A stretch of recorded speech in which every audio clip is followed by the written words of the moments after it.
No one dared, except the human who accepted the princess's hand. The unapproachable princess. The palace of Aurelia gleamed like a jewel beneath the autumn sun, its crystalline towers catching the light and scattering rainbows across the marble courtyards. Within its walls, Princess Larios Seren sat at the head of a long banquet table, her posture perfect, her expression composed. Sapphire silk draped across her shoulders, and her dark hair was woven with silver threads that caught the candlelight. She was beautiful, certainly, but it was the sharp intelligence in her gray eyes that made most men look away. Calen Thorne stood near the far wall, invited to the feast as a courtesy extended to visiting scholars. He had traveled from the distant province of Thornhaven to study the ancient manuscripts housed in Aurelia's legendary library. Unlike the nobles who preened and postured around the table, Calen wore simple brown robes and carried himself with quiet humility. He watched the princess with curiosity, rather than awe. "Your Highness," Lord Varric Alden announced, his silver beard neatly trimmed, his eyes calculating. "Perhaps you might honor us with one of your famous riddles this evening." A ripple of nervous laughter moved through the gathered nobles. Everyone knew the princess's riddles were notoriously difficult, designed to expose pretenders and flatterers. Lariel's lips curved into a smile that didn't quite reach her eyes. "Very well," she said, her voice clear and melodious. "A question for the court. I am taken from a mine and locked in a wooden case, from which I am never released, yet I am used by nearly every person. What am I?" Silence fell over the banquet hall. The nobles exchanged uncertain glances. Several of the younger lords attempted answers. Gold, jewels, secrets, each met with a gentle shake of the princess's head. Calen noticed how her fingers tightened slightly around her wineglass with each wrong answer, a tiny gesture of disappointment that no one else seemed to catch. "Pencil lead," Calen said quietly from his place near the wall. Every head turned toward him. Lariel's eyes found his across the crowded room, and for a moment, genuine surprise flickered across her features. "The scholar speaks," she said, and now her smile reached her eyes. "And speaks correctly. Graphite, mined from the earth, encased in wood, never removed, yet used by writing by countless people." She raised her glass toward him. "Well done, Master Thorne." The nobles returned to their conversations, dismissing the exchange as a lucky guess, but Lariel continued to watch Calen throughout the remainder of the feast. When the banquet concluded and guests began to disperse, she made her way toward him with deliberate grace. "You didn't hesitate," she observed, stopping before him. Up close, Calen could see the weariness hidden behind her regal bearing. "Most spend long minutes calculating what answer might please me most." "I wasn't trying to please you, Your Highness. I was simply answering your question." Something in Lariel's expression softened. How refreshingly unusual. She gestured toward the gardens visible through the tall windows. "Would you walk with me, Master Thorne? I find myself curious about a man who answers riddles without agenda." They walked together through gardens where autumn roses still bloomed, their footsteps quiet on the stone paths. Muriel Fay, Lariel's lady-in-waiting, followed at a discreet distance, her kind face showing approval at seeing the princess genuinely engaged in conversation. "Tell me," Lariel said as they paused beside a fountain, "do you find me intimidating, as everyone seems to claim?" Calen considered the question carefully. He said, "I find you remarkable, but intimidating? No. Lonely, perhaps." The princess turned to look at him fully, her gray eyes searching his face. In that moment, something passed between them. Recognition, understanding, the first thread of connection. And though neither could have known it then, that simple exchange beneath the stars would change the fate of kingdoms. The unexpected proposal. 3 weeks passed since that first conversation in the garden, and Kellen found himself drawn repeatedly into Lyriel's orbit. She would summon him to discuss obscure historical texts, or he would discover her reading in the library's quietest corners. Their conversations flowed easily, moving from philosophy to poetry to the small observations that made each other laugh. The court noticed, and whispers began to spread like wildfire through the palace corridors. Lord Varric Alden watched these developments with growing concern. One morning, he requested an audience with the king and presented his proposal, a grand tournament where suitors might finally compete for Princess Lyriel's hand. The aging monarch, weary of his daughter's unmarried status, agreed readily. The announcement came during the weekly court assembly. Lyriel stood beside her father's throne, her face carefully neutral as Varric outlined the terms. Any nobleman of appropriate rank could volunteer to participate in challenges of wit, strength, and character. The winner would earn the right to court the princess formally. "Who among you will step forward?" Varric called out to the assembled nobles. The silence stretched uncomfortably. Men who had bragged of their worthiness for years suddenly found reasons to study their boots. One by one they offered excuses: prior commitments, unworthiness, respect for the princess's independence. Lyriel's jaw tightened almost imperceptibly, and Kellen saw the hurt flash across her features before she buried it beneath royal composure. "No one," Varric pressed, his tone sharp with disapproval. "Surely someone among Aurelia's finest has the courage—" "I will." The voice came from the back of the hall. Every head turned as Kellen walked forward, his simple scholar's robes a stark contrast to the noble's finery. Gasps and murmurs erupted immediately. Lord Varric's face flushed with indignation. "Master Thorn," the advisor said coldly, "this tournament is for suitors of noble birth. You are a scholar, a commoner from a distant province." "The announcement specified appropriate rank," Kellen replied calmly, stopping before the throne. "It said nothing of noble blood being required. I am a master scholar, granted rank by the University of Thornhaven. If that is insufficient, I withdraw. But if character and merit matter, then I volunteer." King Aldric leaned forward with interest.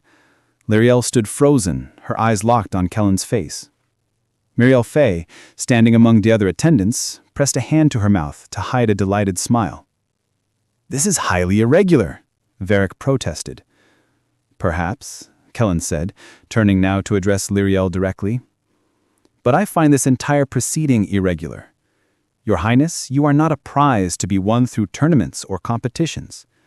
You are a woman of extraordinary mind and spirit who deserves to choose her own path." He took 3 steps closer, close enough that only those nearest could hear his next words clearly. "I don't ask to compete for your hand, Princess Lyriel. I ask if you would consider accepting mine, not because I won you, but because in these past weeks I have come to admire you deeply. Your intelligence, your hidden kindness, your strength. I offer you partnership, not conquest, equality, not possession." The hall had gone absolutely silent. Lyriel's composure finally cracked, tears gathering in her eyes, though she blinked them back. For the first time in her life, someone had seen her not as a prize or a burden, but simply as herself. "You would truly marry me? Knowing the scrutiny you'll face? The expectations, the weight of the crown that comes with my name?"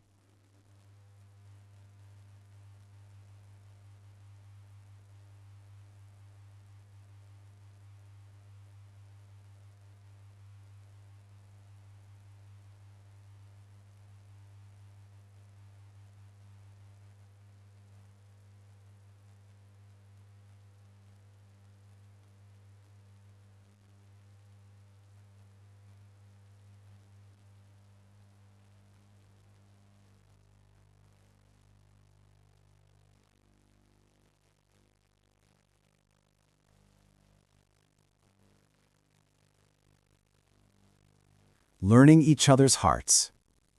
The weeks following their engagement brought both joy and challenge.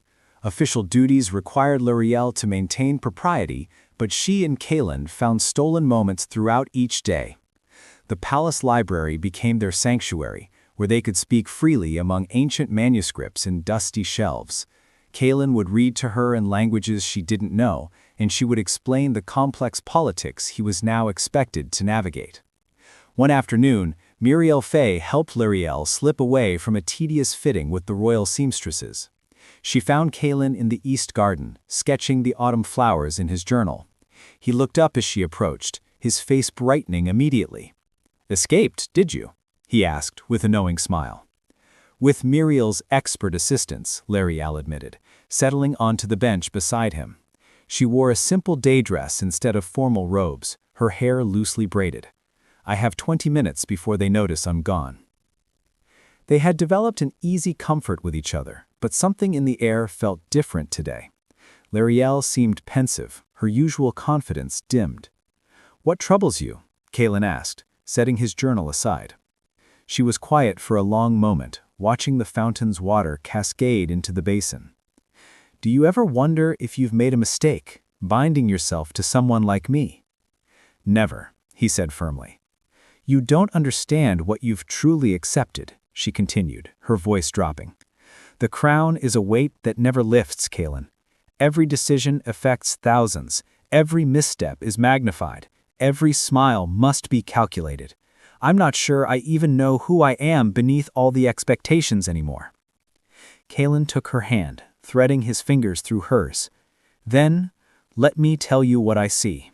I see a woman who solves complex trade disputes before breakfast, who remembers the names of every servant in the palace and asks about their families, who sneaks books to the village children because she believes education should be available to all." Luriel looked up at him, vulnerability written across her features. "I see someone who pretends she doesn't care about the roses in this garden, but has the gardeners plant new varieties every season because they make her happy. Someone who stays up reading poetry by candlelight. Someone whose laugh, when it's genuine, sounds like music." "You wrote something," she said softly, noticing his journal. "About me?" He hesitated, then picked up the book and opened it to a marked page. "It's not very good," he warned. "Let me judge that." Kaelin cleared his throat and read, "She wears her crown like armor, bright and cold, but in the garden's quiet, stories unfold. Her laughter breaks through careful royal art, and I have found the woman beneath the part. No title made me love her, no decree, just moments where she's simply, freely, she." Luriel's breath caught. Tears spilled down her cheeks before she could stop them. "You wrote about my laughter, not my wisdom or my beauty or my bloodline, my laughter." "It's my favorite sound in the world," he said simply. She kissed him then, sudden and fierce, her hands cupping his face. Kaelin responded with equal intensity, one arm wrapping around her waist to draw her closer. The kiss deepened, tender yet passionate, filled with weeks of restrained longing. When they finally broke apart, both were breathless. "I was so afraid," Luriel whispered against his lips, "that you wanted the princess but not the woman." "I want all of you," Kaelin assured her, resting his forehead against hers, every complicated, brilliant, beautiful part. They remained in the garden until sunset painted the sky, in shades of amber and rose, talking about everything and nothing. Luriel told him about the childhood she barely remembered before duty consumed everything. Kaelin shared stories of growing up poor but surrounded by books borrowed from anyone who would lend them. As darkness fell, Muriel Fay appeared at the garden entrance, her expression apologetic. "Your Highness, Lord Varric is looking for you. He seems displeased." Luriel sighed but stood, smoothing her dress. Before leaving, she turned back to Kaelin and spoke words she hadn't said to anyone in years. "Thank you for seeing me." That night, Lord Varric requested a private audience with Kaelin. The advisor's office was austere, lined with maps and treaties. He regarded Kaelin with barely concealed disdain. "You must understand the position you've put the princess in," Varric said coldly. "The nobles question your worthiness. Neighboring kingdoms view this engagement as weakness. You are a liability." "I am someone who loves her," Kaelin replied evenly. "Love?" Varric scoffed. "Love is a luxury royalty cannot afford. The princess needs a strategic alliance, not a romantic fantasy." "Perhaps," Kaelin said, meeting the older man's gaze without flinching, "perhaps the princess needs someone who reminds her she's human before she's a political tool." Varric's eyes narrowed, but before he could respond, a knock interrupted them. Lariel entered without waiting for permission, her expression stern. "Lord Varric, if you wish to discuss my future husband, I expect to be present for the conversation." The advisor had the grace to look abashed.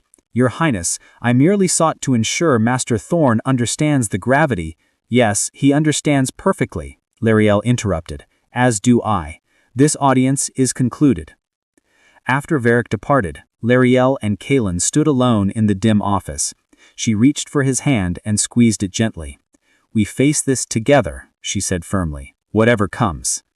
"Together," he agreed, and sealed the promise with a kiss that tasted of courage and hope. Trials of Trust. The crisis arrived 3 days later in the form of an ornate letter bearing the seal of the neighboring kingdom of Valcrest. King Aldrich convened an emergency council, and for the first time, Kaelin was invited to attend as Lyriel's betrothed. He entered the council chamber to find tension thick as fog. Lord Varric stood beside a map of the continent, his expression grave. Valcrest questions the legitimacy of the princess's engagement. They suggest that accepting a commoner's proposal indicates Aurelia's weakening standards and declining prestige. They've threatened to reconsider our trade agreements. Murmurs of concern rippled through the assembled nobles. Several cast accusatory glances toward Kaelin, who stood quietly beside Lyriel's chair. She remained perfectly still, but he could feel the anger radiating from her. Furthermore, Varric continued, addressing the king directly, they imply that any children of this union would be unsuitable for future alliances due to diluted bloodlines. They recommend the princess reconsider her choice in favor of someone more appropriate. "How dare they?" Lyriel said, her voice sharp as a blade. She rose from her seat, commanding the room's attention. "Valcrest presumes to dictate whom I may love, to judge the worth of a man they've never met based solely on his birth circumstances?" "Your Highness," one of the older nobles ventured carefully, "perhaps we should consider their concerns. The trade routes." "The trade routes matter less than our integrity," Lyriel declared. "I will not be bullied into abandoning someone I care for, because neighboring kingdoms cling to outdated notions of worthiness." She turned to face the full council. "Kaelin Torn has demonstrated more wisdom and character than most men of noble birth I've encountered. His scholarship is recognized across 3 kingdoms. His counsel has already proven valuable. And most importantly, he treats me as an equal partner, not a possession to be bartered." Lord Varric cleared his throat. "With respect, Your Highness, passionate speeches don't resolve diplomatic tensions. We need practical solutions." Kaelin had remained silent until now, observing the dynamics at play. He stepped forward, his voice calm but clear. "May I speak?" King Aldrich nodded, curiosity evident on his weathered face. "I've studied Valcrest's economic situation. Their southern provinces have suffered poor harvests for 2 consecutive years. They are more dependent on our grain exports than they care to admit. However, they have abundant timber resources that we need for our shipbuilding expansion." He traced trade routes with one finger. "Instead of viewing this as a confrontation, propose a new agreement. Offer them favorable grain prices in exchange for priority access to their timber. Include provisions for shared agricultural knowledge. I've researched techniques that could improve their yields. Frame it as a partnership between kingdoms that value innovation and progress over rigid tradition." The council fell silent, several nobles exchanging surprised glances. Lord Varric studied the map with newfound attention. "Furthermore," Kaelin continued, "suggest a cultural exchange program. Valcrest prides itself on artistic achievement. Propose that our kingdoms share scholars, artists, and craftspeople. It reinforces cooperation while subtly demonstrating that merit transcends birthright." King Aldrich leaned back in his throne, a slow smile spreading across his face. "You've researched their economy?" "I'm a scholar, Your Majesty. Research is what I do." Kaelin glanced at Lyriel, whose eyes shone with pride. I knew questions about my background would arise. I wanted to be prepared to serve Aurelia meaningfully, not simply defend my right to be here. Draft the proposal, the king commanded, pointing at Varric. Include Master Torn's suggestions. Present it to Valcrest within the week. As the council dispersed, several nobles approached Kaelin with newfound respect, asking questions about his research. Varric lingered, studying him with an expression that was no longer quite so hostile. You surprise me, scholar, the advisor admitted quietly. Perhaps I've been too hasty in my judgments. Perhaps we all make hasty judgments sometimes, Kaelin replied, diplomatically. That evening, Lyriel came to Kaelin's chambers, a breach of propriety that would have scandalized the court, but Miriel Fay stood guard at the door, ensuring their privacy. The moment they were alone, Lyriel wrapped her arms around him, holding tight. You are magnificent today, she whispered against his chest. You could have remained silent, let me fight your battles, but you stood for yourself, for us, with such grace. I told you I would face anything for you, Kaelin murmured, stroking her hair. That includes pompous neighbors and skeptical advisors. She pulled back to look at him, her gray eyes soft in the candlelight. I love you, Kaelin Torn. I think I've loved you since that first night when you called me lonely instead of intimidating. I love you, Lyriel, he replied, his voice thick with emotion. Not the princess, not the crown, you. Their kiss was different this time, deeper, more urgent, carrying weeks of restrained desire. Kaelin's hands found her waist, drawing her closer as she tangled her fingers in his hair. They moved together toward the cushioned window seat, never breaking contact. Are you certain? Kaelin braked against her neck, even as she pulled at the laces of his tunic. I'm certain of you. I'm certain of us. I don't want to wait anymore. They came together with tender passion, learning each other's bodies as they had learned each other's minds. Lyriel gasped when Kaelin's hands explored her skin, reverent and careful. He whispered her name like a prayer, not her title, just her name. She responded with equal fervor, showing him the woman she kept hidden beneath royal composure, vulnerable, passionate, completely present. Afterwards, they lay entwined on the window seat, moonlight painting silver patterns across their skin. Lyriel traced idle patterns on Kaelin's chest, her head resting in the hollow of his shoulder. I was afraid, she admitted quietly, that even you might want only the image of me, the perfect princess. I want the woman who argues with philosophers at midnight, who gets ink stains on her fingers from writing too fast, who laughs so hard at terrible jokes that she snorts, then gets embarrassed about it. Lyriel laughed, the sound free and genuine. I do not snort. You absolutely do, and it's adorable. She rose up on one elbow to look at him properly, her expression suddenly serious. Whatever challenges come, whatever the court says or neighboring kingdoms demand, we face it together, promise me. I promise, Kaelin said solemnly, sealing the vow with a kiss. Together, always. Outside the door, Miriel Fay smiled to herself and continued her vigilant watch, ensuring the lovers' sanctuary remained undisturbed. A legendary union. Spring arrived in Aurelia with an explosion of blossoms and renewed hope. Valcrest had accepted the trade proposal, and Lord Varric's initial skepticism had transformed into grudging respect. The weeks leading to the royal wedding brought preparations that consumed the entire palace, but Lyriel and Kaelin remained anchored to each other through the chaos. The morning of the ceremony dawned clear and bright. Miriel Fay helped Lyriel into her wedding gown, white silk embroidered with silver thread, simpler than traditional royal attire, but breathtakingly elegant. Fresh flowers wove through her unbound hair, a deliberate choice that made her look less like an unapproachable icon and more like a woman in love. Nervous? Miriel asked, adjusting the delicate veil. Not about marrying him, Lyriel replied, watching her reflection. About everything that comes after, the scrutiny, the expectations, proving we were right to choose each other. Miriel squeezed her hand. You've already proven it, Your Highness. Anyone with eyes can see how you've both flourished these past months. In another wing of the palace, Kaelin stood before his own mirror, struggling with the formal jacket's numerous buttons. A knock announced Lord Varric's arrival. The advisor entered carrying a small wooden box. "The king asked me to give you this," Varric said, his tone formal but no longer cold.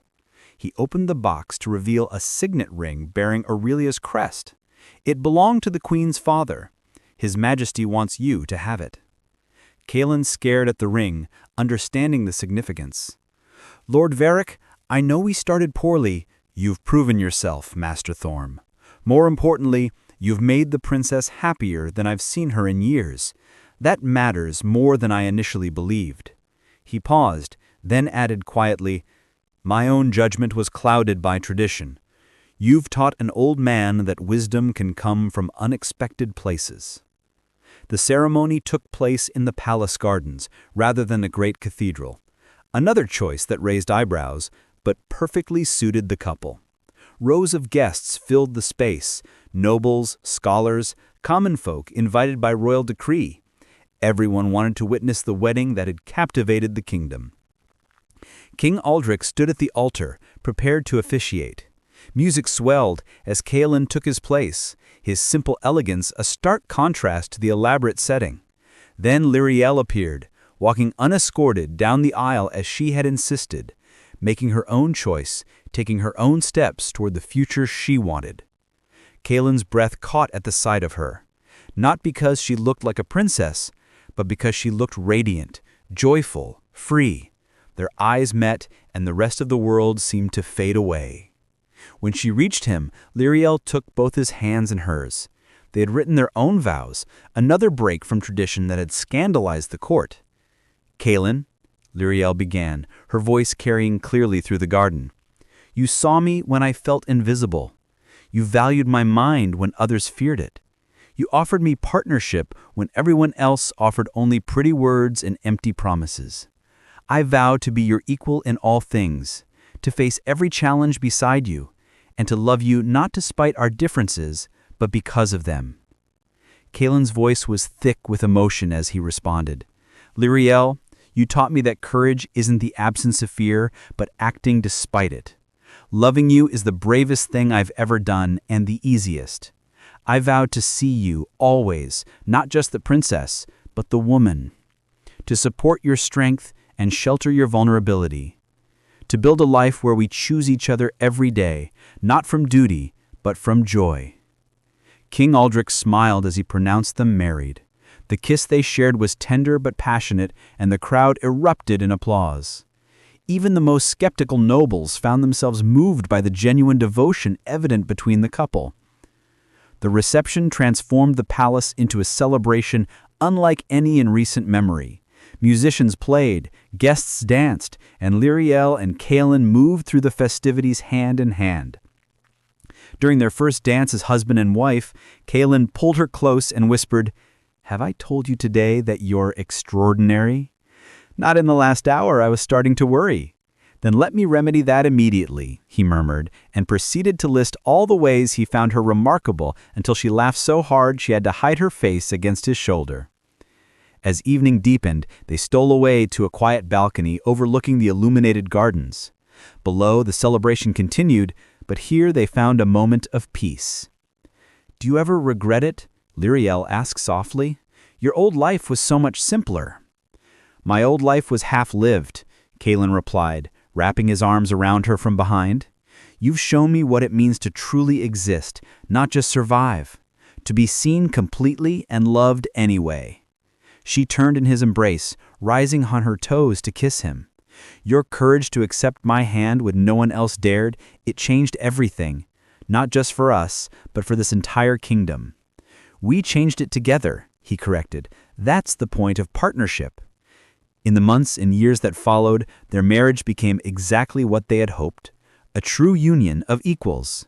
Lyriel's policies grew bolder, supported by Kaelin's research and diplomatic skill. They established the first royal scholarship program, opening educational opportunities for talented students regardless of birth. They reformed outdated laws, improved trade relations, and slowly but surely transformed Aurelia into a kingdom that valued merit as much as lineage. Their love story spread beyond the kingdom's borders, told and retold until it became legend. Minstrels sang of the princess who remained unwed until the one who dared to see her truly stepped forward. Scholars debated the political implications of their union. Young people throughout the realm took heart that love could transcend societal barriers. But for Lyriel and Kaelin, the legend mattered less than the life they built together. In quiet mornings when they shared tea and discussed the day ahead. In stolen afternoons in the library where they still lost themselves in books and each other. In the nights when they lay tangled together, speaking dreams and fears in the darkness. Years later, when visiting dignitaries would ask about their unconventional beginning, Lyriel would smile and say simply, "He was the one who dared when no one else would." And Kaelin would add, taking her hand, "I dared because she was worth any risk, any challenge, any obstacle the world could place before us." Their legacy became not just political reform or diplomatic triumph, but the enduring truth that genuine love, the kind that sees and values the whole person, can indeed change the world. The princess who intimidated everyone found her match in the scholar who saw past her crown. And in choosing each other against all expectations, they proved that the bravest act of all is accepting love when it's offered freely, without condition or conquest. In the magical kingdom of Aurelia, their story would be told for generations. No one dared except the one whose courage was matched only by his love. And together they built something legendary.